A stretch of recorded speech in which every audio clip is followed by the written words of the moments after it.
So karon na patay giluto. Mao ni ang saging nga sobra katong nilungag na saging. So wala din siya na hurot.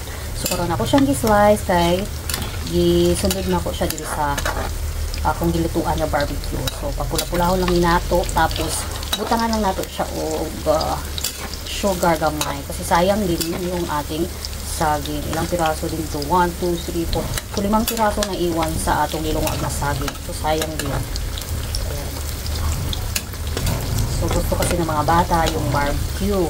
Mas maubos kasi yung barbecue kaysa saging kumpara sa nilungag or nilaga na saging. Ayan. Medyo ni pulat-pula na jud siya ang atong saging. So papulahon lang nato jud tanan dahil magdugang ta og gamay nga kalamay. Sugar. So medyo luto na gid siya. So karon butangan natin gamay nga kalamay na pod.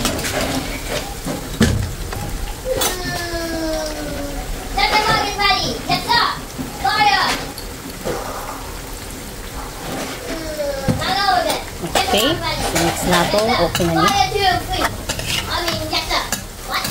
So I think okay na to. Luto na. Ang giluto na to usog. Okay na siya. Okay. Transfer na nato ning atong giluto.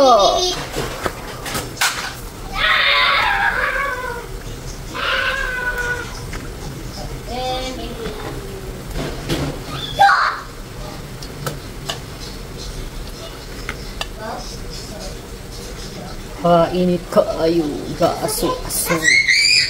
Okay, so ito na yung ating saging.